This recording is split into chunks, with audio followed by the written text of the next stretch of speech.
Hello and welcome everyone to the National Veterans Small Business Coalition's Charlie Mike series brought to us by BAE Systems. And today I'm excited to present Chris White from Clark Hill, who's going to be talking to us and kicking off our legal series. And he's going to be talking to us today about understanding termination. And so, Chris, I'm really looking forward to learning about what all that means and how that's going to be impactful, especially during our current times right now. So, with that, I'm going to turn it over to you. I'm going to go in semi-stealth mode, but know that I may be popping in here and there to ask some questions. That's awesome. Thanks, Marie, and thanks to our generous sponsors. As mentioned, I'm Chris White. I'm an attorney here at Clark Hill, and today I wanted to touch on termination for convenience, what that means, how to prepare for it, how to do a settlement agreement, and to let everyone know what that process looks like, especially since in recent history now, the administration has been triggering a lot more of these in a shorter cycle than we may have seen in the past.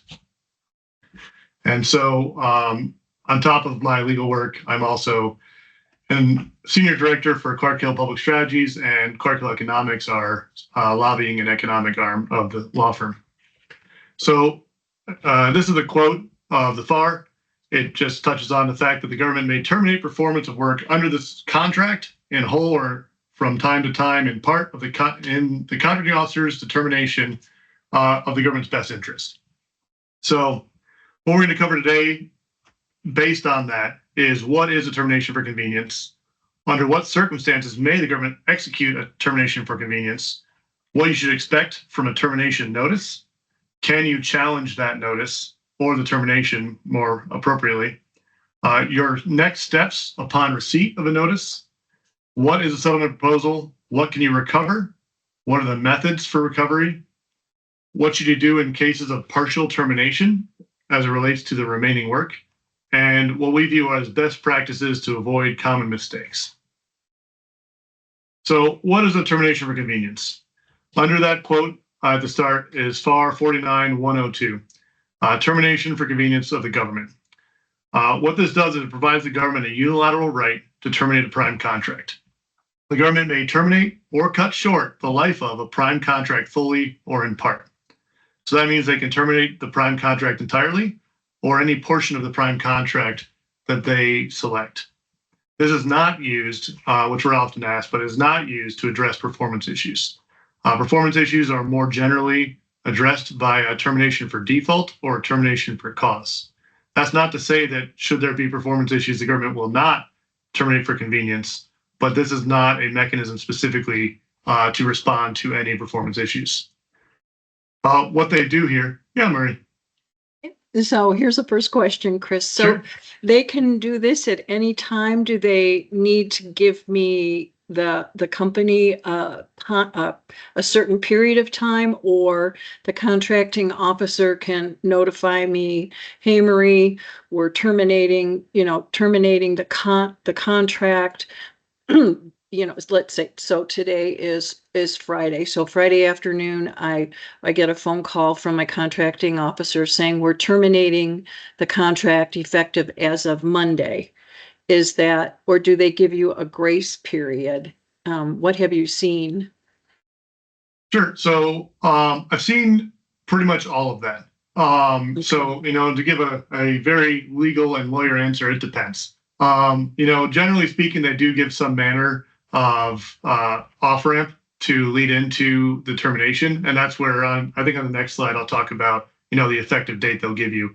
That being said, there is, they can do it effective immediately. And all that does is it adjusts, costs related to it and what you need to do. But in the termination notice that you receive, they'll specify precisely when you must stop working. What we won't touch on as much today, but sometimes that's done in conjunction with a stop work order. And so the government may do that to immediately pause work, and then as they consider if they want to terminate the work. But that's not always the case. And so the termination notice will define it.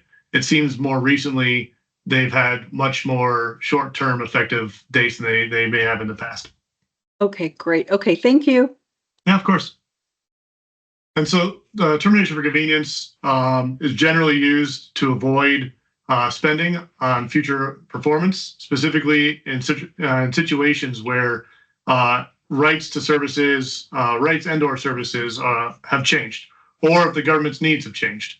And so that's what we're seeing a lot right now. DOGE is evaluating a lot of what, from this administration's perspective, what the government's needs are.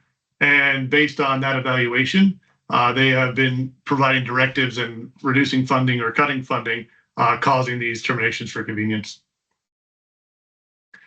So should the government decide to terminate for convenience, they issue what's called a termination notice. This is detailed in FAR 49.102. And so what you should look for in that are 5 specific items. First is what contract is being terminated. Second, what is the effective date of termination? And that's what we were just talking about. That will tell you precisely when you must stop working and precisely when you must stop any new proposals for subcontracting work or stop your subcontractors from performing as well. The extent of termination, that's whether it's the entire contract or some portion of the contract. Any special instructions, that typically addresses if the government needs you to turn in something to them or complete a specific task before the termination effective date. And finally, contractor guidance re-employees regarding employees. So that's under FAR 49.601-2. And so that talks about what to do if the termination, together with any other terminations, will necessitate a significant reduction in your workforce. And it provides more guidance as to how the government will advise you to proceed based on that significant reduction in workforce.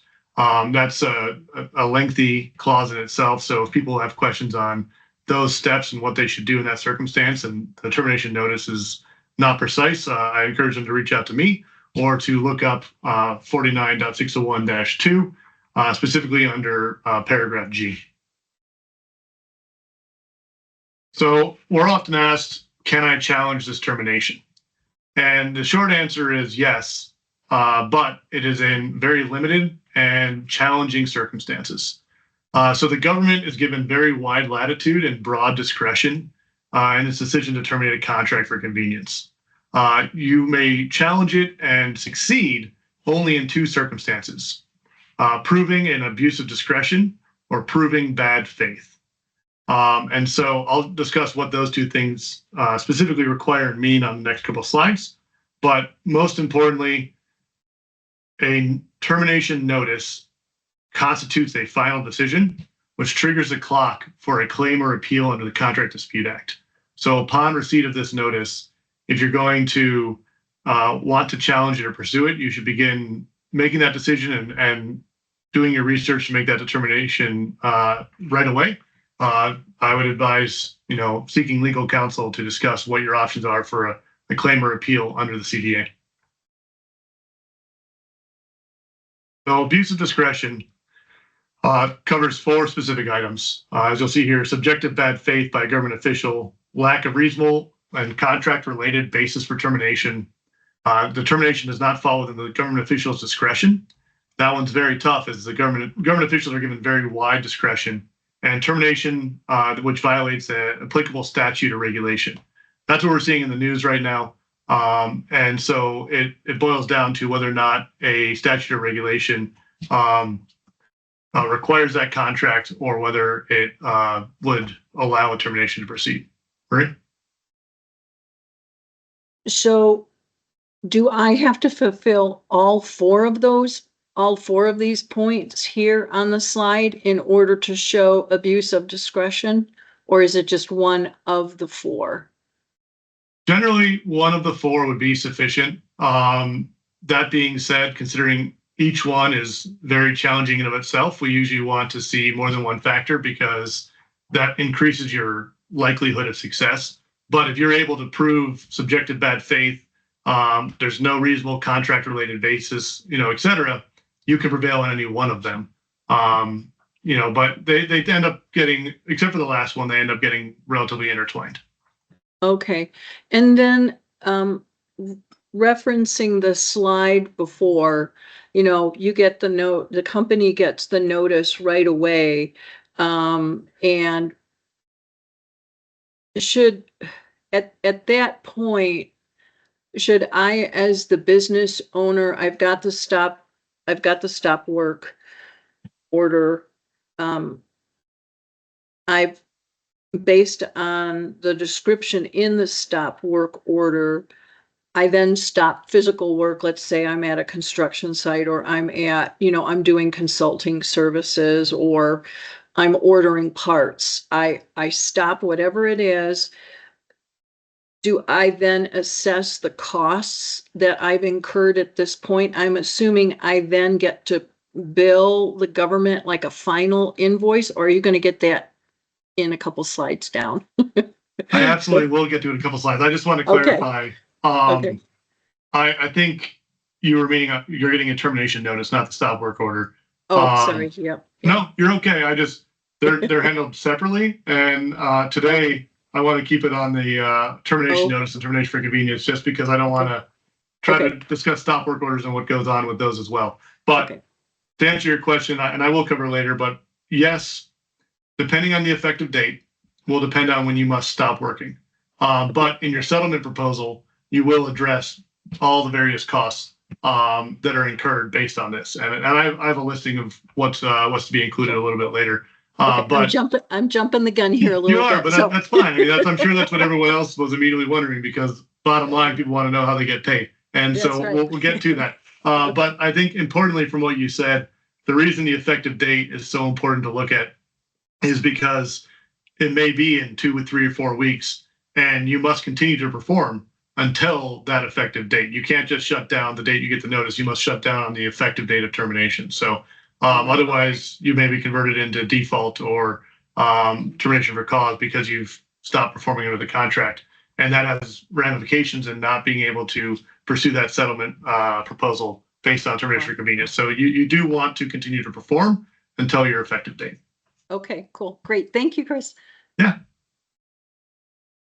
And so final thing for the abuse of discretion, under subjective bad faith by a government official, government officials by law are presumed to act in good faith. So this requires, and we'll touch more on the next slide, but this requires a very smoking gun-esque showing of bad faith. And so as mentioned, if you're seeking to prove that the termination was premised on bad faith, you have 2 items: acted with malice or acted with specific intent to injure the contract. And so this is where the legal term of art is well nigh irrefragable proof, i.e. smoking gun. That means we're looking for actual documented proof, not mere allegation, not gut feeling. We're talking emails, we're talking some other manner of correspondence or communication, something we can show to the board or show to a court that the government is doing this termination with malice or a specific intent to injure the contractor. And so that is obviously a high bar that can be very challenging to present to the court or the board. What this means is, while yes, you can challenge this termination for convenience, you're unlikely to prevail. And it's one of those ones where, because the government can do this termination for any reason it wants, ultimately for the convenience of the government, it doesn't require them to present a lot of support for why they're doing it. So upon receiving this termination notice, you need to make sure you understand it. If it's unclear, communicate with what will become the termination contracting officer, just to make sure you understand all the terms, all the expectations, all the requirements, and to make sure that everything you're doing is supported by and directed by the termination notice or the termination contracting officer to ensure you keep yourself eligible for reimbursement for those costs. So first up, identify the effective date. Is it immediate or is it in the future? You must immediately stop work and stop placing subcontracts on that effective date. There may be, in each of your subcontracts, hopefully you flowed down the termination for convenience clause of that subcontract, but either way, you'll need to identify the termination requirements in those subcontracts so that you can make sure that as you terminate those subcontracts, you're doing so in compliance with that requirement. And those are requirements that you may need to report to the TCO to make sure that they understand timing, they understand costs, they understand what actions must be taken, as that could affect when you submit your settlement proposal or what the costs are in there, or even if you have to notify the TCO that you cannot terminate on the effective date due to litigation or a legal request or some other delaying factor. And that touches on the final bullet point there. Further, as I said, promptly notify the TCO of any legal proceedings related to commitments under the terminated portion of the contract. You'll want to get approvals and/or ratifications from the TCO in order to settle outstanding liabilities and/or proposals under the terminated contract. Inform them of any conditions or circumstances prohibiting work stoppage. You'll need to protect and preserve any government property that the government and that means anything the government has a right to or may acquire a right to or an interest in. And finally, if the TCO directs you, you must deliver all property to the government prior to that effective termination date as well. If it's immediate, obviously there are challenges there, and that needs to be communicated with the TCO. And finally, this is what I was just covering: continue performance until the effective date. And then if it's a partial termination, you must continue performance for any non-terminated portion of that contract. However, what you will want to look at for non-terminated terminated portions of the contract, and we'll touch on this a few slides later, but be aware of how that may change cost. And that can fall under the changes clause, and that can result in either an REA or needing a contract modification to address those changes. And finally, you submit that settlement proposal with all required schedules, which is support for any claimed amounts, and dispose of any terminated inventory.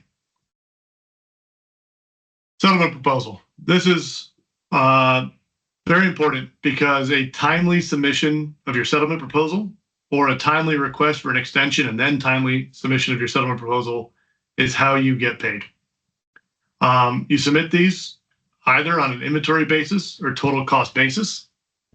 Inventory basis is generally contracts for construction, manufacturing, and/or services, i.e. contracts with unit pricing. You'll want to include application of markups to arrive at a total claim. Otherwise, there's total cost basis.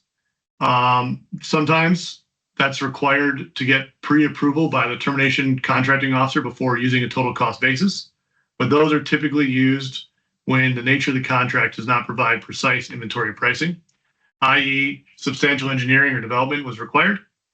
Costs are related to starting load, production planning, and/or other non-unit costs, or performance under a letter contract.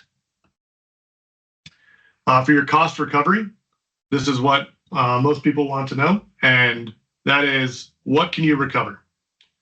We're looking at starting load and preparatory costs not fully absorbed due to the termination. In most contracts, your starting load and preparatory costs are amortized over the various terms of the contract so that you end up recovering all that cost at some point. If it's terminated early, there's likely to be some left over, and so that's one of those items. Rental costs for any unexpired leases, subcontractor claims, and that's including, if you do early termination, if there's some claim in there, outstanding work, so anything that comes from a subcontractor that they're going to charge to you or require you to pay as a liability based on this termination. Any of your indirect costs, settlement expenses, i.e. paying the lawyers, accountants or other professional services, loss of any valuable equipment, specialized machinery, and/or tooling.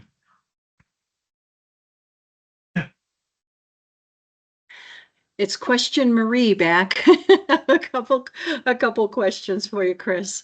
So if we go back a slide to the proposal slide, I've got my termination notice. I've read things over. Let's say I'm kind of in the construction. Let's just pick construction industry, and I'm performing construction tasks, and I have subcontractors, skilled trades people that are performing either cement work or roofing or whatever. Let's say it's a build and things just get stopped. And so now I have the timing of tasks within my contract.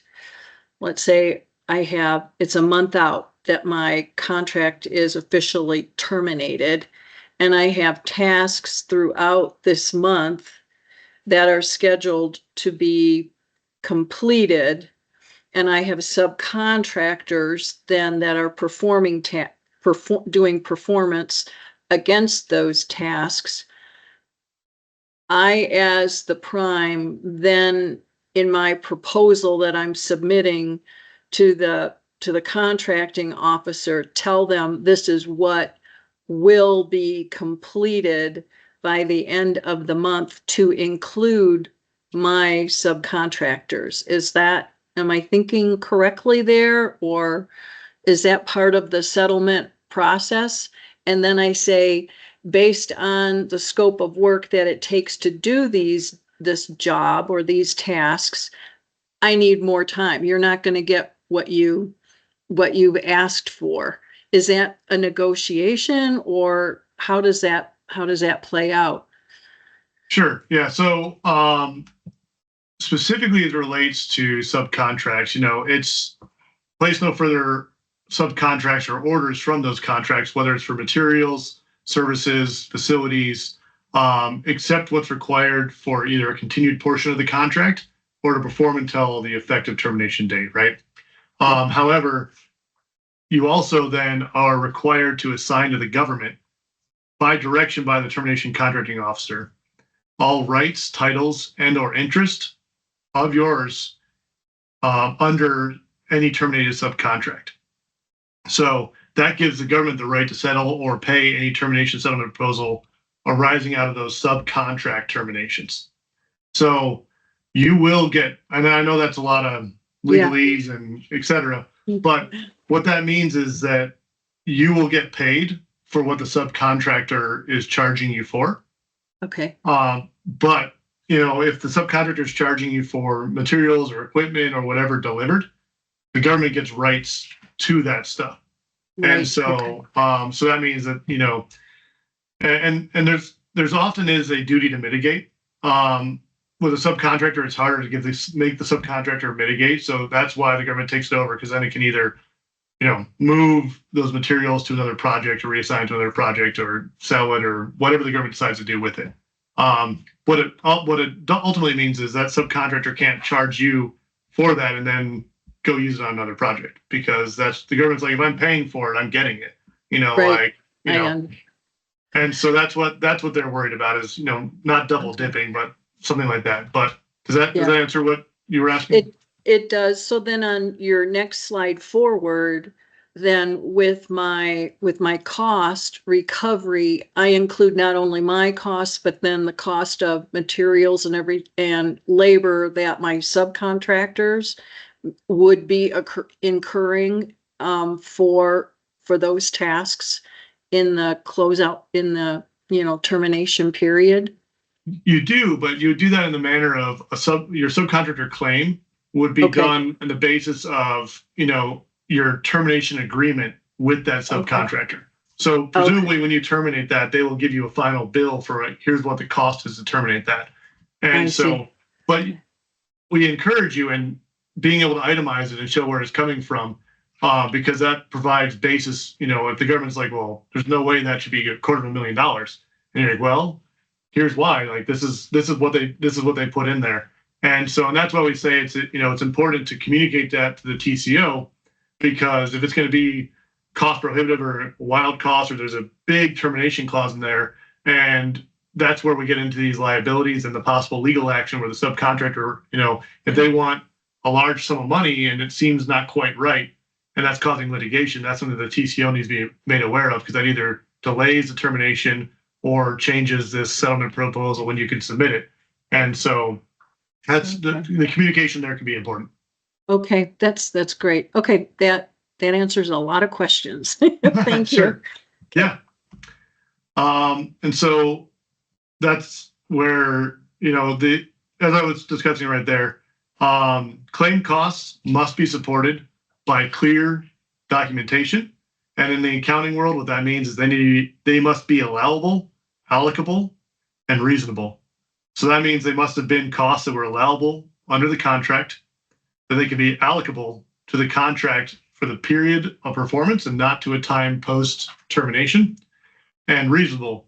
We understand reasonable just to mean that you can't come forward with some price that seems way out of the blue and not in accordance with what you've been charging previously or what seems like reasonable under that contract, i.e. someone trying to front load costs to pre-termination date that would have been paid over the course of months or years. And as I mentioned, you have a duty to mitigate damages. This specifically talks about value of equipment, specialized machinery, and/or tooling, needing to prove that that machinery, that tooling, that equipment cannot be used on a different contract, sold to somebody else. That's one manner of mitigation. We're talking materials. We're talking anything that you could, if it's the only could be used for this contract, or it spoils, or it's rendered useless based on this termination. Yes, you can charge it, but if it could be used somewhere else and it doesn't have to be charged in this contract, the government will push back on that. Similarly, no duplicate recovery. If you're being paid or have already been paid on that and now you're requiring it from a termination agreement, you can't do that. What we mentioned, if it's a partial termination and you're going to seek a contract adjustment for the surviving portion of the contract and you seek a price adjustment, but that covers something that you're also claiming as part of the settlement proposal, that's considered a duplicate entry. Ultimately, our goal here is to get you all of your costs.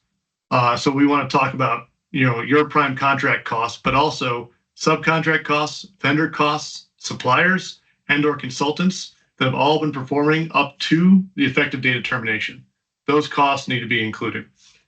And so that includes, beyond what's on this slide, any supply chain related costs, profit, so reasonable profit, but not expected or anticipated profit. So only profit for the services rendered or what's been rendered under the contract up to the effective termination date. It does not obviously cover lost profit, and so the government will expect you to also be able to calculate any lost profit to subtract that from overall what you're seeking in a settlement proposal. Or I should say, if the service you performed were not profitable, not a lost future profit. And then finally, we'll discuss later, assert a claim for any increased cost due to that contract change. This falls under the changes clause or request for equitable adjustment. So that's something we must consider as well. Once the settlement proposal has been provided to the TCO in limited circumstances may exercise their authority to unilaterally settle a termination proposal in a manner that's called by determination. The authority to do that is in a circumstance of either the TCO and the contractor are not able to reach an agreement, the contractor settlement proposal is submitted late, or the contractor fails to provide adequate supporting information and documentation. You may, however, appeal a settlement by determination unless that is due to your failure to timely submit your settlement proposal or your failure to request an extension of time to submit that settlement proposal. The appeal right is under FAR 49.109-7 Foxtrot, if anybody wants to read the full clause, but those are your three circumstances. Price adjustments, this is what we're talking about for partial terminations. They may cause costs to perform the remaining work to increase. And in order to seek that price adjustment, you must validate that any amounts sent for price adjustment are not duplicative of anything you've included in your settlement proposal. There's a standard government form for price adjustments. This facilitates a government audit. But ultimately what we're looking at here is, if you're purchasing either machinery, you're purchasing tools, you're purchasing equipment, materials, what have you, and based on now purchasing a smaller number, the price per unit goes up. If you have contract delays based on how you're doing it, anything that this terminated portion may cause for the remaining portion to increase in price, we want to look at, and we want to submit that price adjustment to the government to ensure that this terminated portion does not cause you to work at a loss for the remaining portion of the contract. Finally, I have a list here of what we've seen as best practices to ensure you get what you're entitled to under T4C, and to ensure that you're not penalized. So most importantly, always flow down the termination for convenience clause to your subcontracts. This helps you when it's time to terminate those subcontracts so that you have a standard method for termination there. It reduces litigation with subcontractors. It reduces termination costs for subcontractors because they are bound by the same requirements you are at the prime contract level. Always retain supporting documentation. What we're talking about here is all of your invoices, all of your costs, all of your expenses with subcontractors, vendors, suppliers, etc. If a termination occurs and you are going to be presenting as part of your settlement proposal any of these costs, if you have that original documentation to submit with your settlement proposal, it makes your life a whole host easier, as that is providing clear evidence to the government as to why you're asking for that amount, rather than trying to recreate the wheel.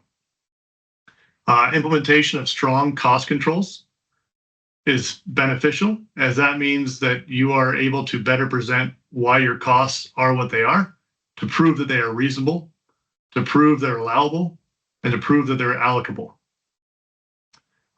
In your cost or in your proposal coverage, you want to document everything about how you reach that proposal, the values in your proposal, anticipated costs. We're talking cost consideration, any key assumptions, any tooling costs, specialized machinery, startup costs.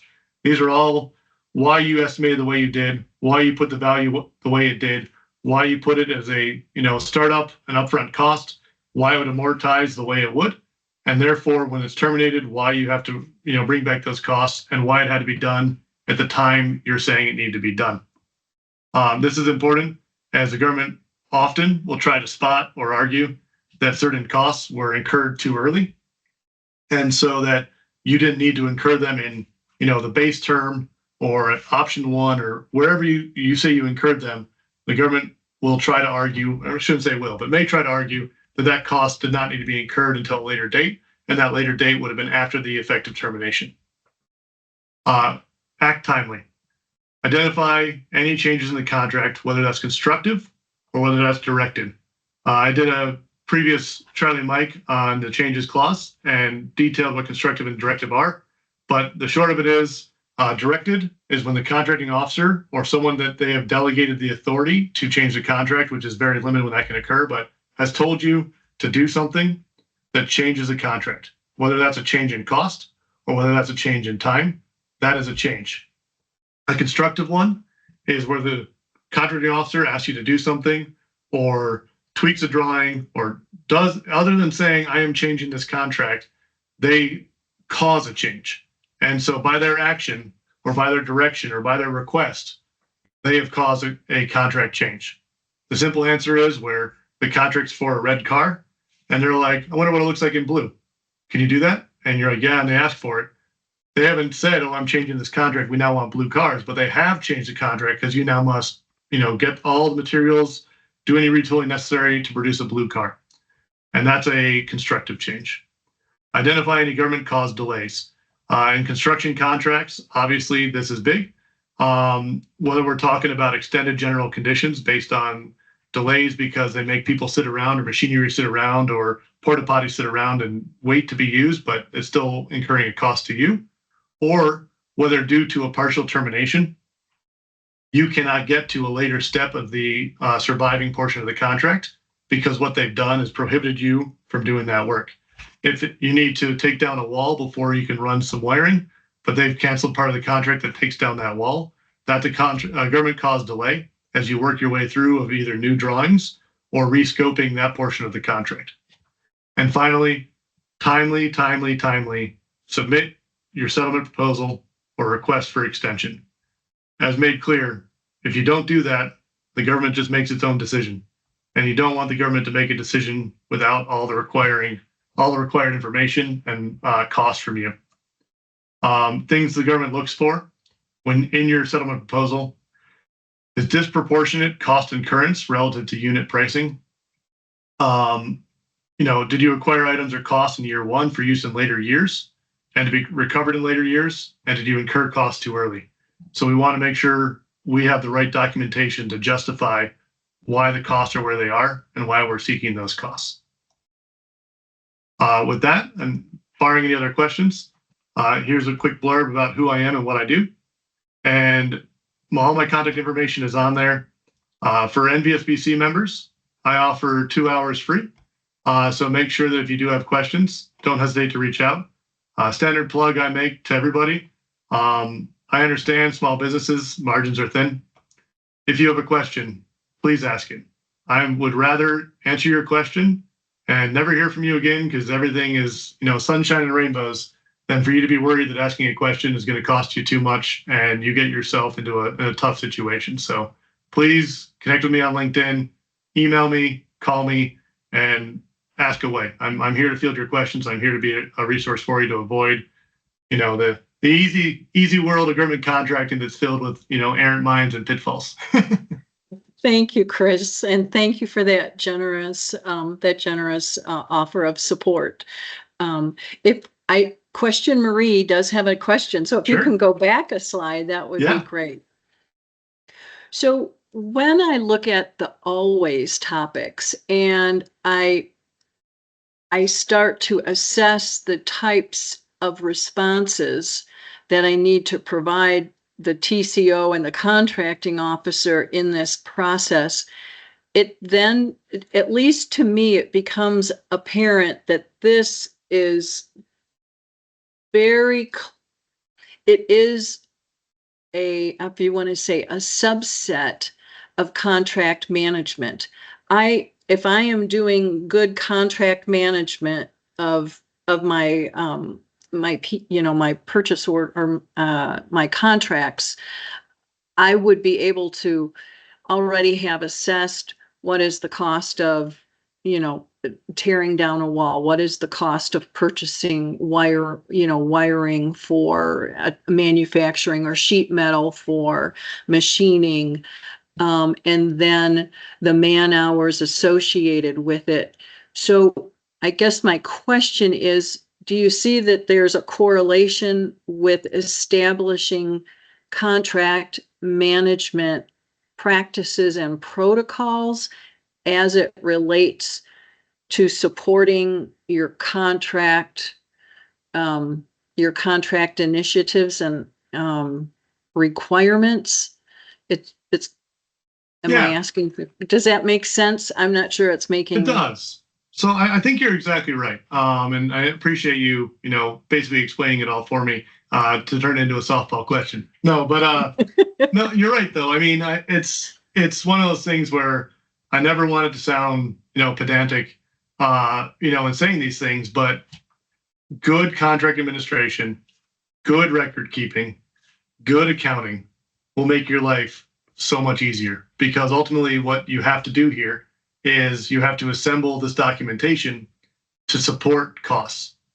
And that means that, if you go to certain vendors or suppliers and you're asking for something and they tell you because a lot of these contracts have first article testing and the government needs 6, or what have you. But your vendor's or your supplier's yeah, I could do 6, but it's going to cost you the same as if you bought 200,000, Yeah. And so because they have to retool, or they have to stop producing one thing and then produce something else, or cost of aluminum, or cost of steel, or cost of some specialized material. And so they only buy it in bulk. And so therefore they only do it in bulk. And so the case law does support that in those circumstances, if in order to do the first article test, you have to buy enough to cover the entire base term or the entire contract, provided you have evidence that your supplier or your vendor has told you there's either a minimum price, a minimum purchase threshold of quantity, or the price penalty or price discount is so significant that it effectively creates a minimum order quantity, you can then be reimbursed for that. But if you just tell the government that and they say, prove it, and you don't have that email anymore, or they told you on the phone and you didn't memorialize it by an email or get it as part of an invoice or somehow document that, it's a tough sell to the government, because it's easy to say, well, yeah, obviously I need this many. They told me that, but if you can't prove it, where do you go from there? And so okay. I was to say, so that's one example of why, document management is important. Project management, you're exactly right. You have drawings, and in construction, you have phase plans based on the order you're going to proceed. And if you block something off, say that's not going to happen, and you have a good project management software and you have a project engineer, and you say, okay, what happens if this wall doesn't come down? They go, oh, that's easy. We just do this. And then you can output, here's our cost instead. Is there a delay in time? Is there an increase in cost? Is new material required? Is a different worker required? What have you? They should know that automatically. And therefore, you output that and you present to the government as a simple, here's what had to change based on what you were doing. And that's ultimately our goal is, I tell people, spoon feed the government. If you make it so that the government can just, easily consume it, understand it, generally speaking, that means you're more likely to get it approved. Or if they refute you and they deny you, either they have to somehow produce something to say otherwise. If they don't, and you appeal it, you go before a judge and you say, here's what we presented to them. They just said, no, we don't believe you, or that's wrong, and they presented nothing back. You've leveraged something into what should be a much easier appeal process for you. Okay. And so then part of I'll say the contract management, and then, okay, now my proposal. So I've been doing my contract management. I have all of my I's dotted and T's crossed, and I get a termination. And I've worked with, I'm just going to say a machining metals provider. So I have bought, because I can get better pricing, assuming that my contract is going for 5 years. Now it's been termed at the end of the second year, and I have 3 more years worth of materials in stock, right? Because I got a discounted price to save the government money. I've done my proposal. I've submitted it. I'm going to get I would think, I'm not going to say assume, because we know what happens when you use the word assume. I would think if I still have 3 years of metals in my warehouse, that the government would reclaim those and just pay me for the 2 years that I've used? Or is that a negotiation with the government? If I say, I have other jobs, can you discount me for the 3 years of materials that I have in my warehouse so I can use it for other jobs? Is that done, or is it, no, the government takes what you've bought for this particular contract?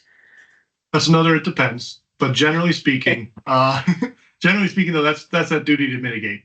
So on one hand, if it's just materials, oftentimes that's where the government will say, well, it's just material. It can be used on any project. So you have a duty to mitigate by just, now you don't need to buy as much material for one of your other projects. Now, if you have no other project to use it on, you let them know, I bought it exclusively for this project. Okay. They may then say, okay, we'll contact the vendors, contact the supplier, see if they'll, what will go on there.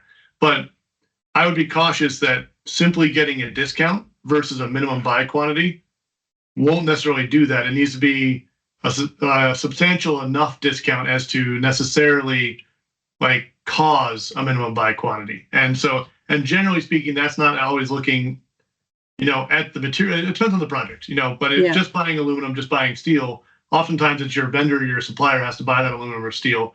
And then they tell you we buy in bulk quantities and therefore we produce in what have you. But no, you're right. The government may look at this and say, okay, we'll buy that, but you need to assign it to us. And now we own all those materials.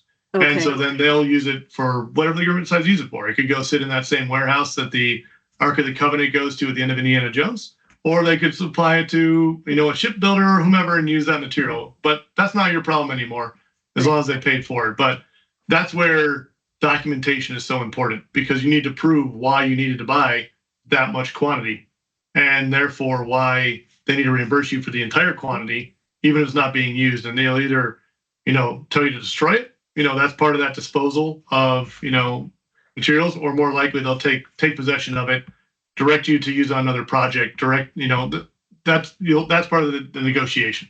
But if you want to get it, you have to substantiate it in your settlement proposal of why you had to buy that much in the first place.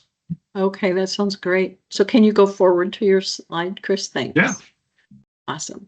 I just want everybody to see all of the services that you're providing. And I think I have another topic for Charlie Mike, which is contract management. I think I need to add to the wheelhouse. Sure. I want to thank you, Chris, for the insights on this, and just stay tuned to everyone, because this is just number one. We're going to have a few more coming on legal topics here. So Chris and I are working on that. Again, Chris, I want to thank you so much for sharing your knowledge and your insights on contract terminations. It's been very eye-opening for me, and how the whole procurement process, it's a process. And this is just kind of one of those aha moments that may occur throughout a contracting process that you need to be prepared for.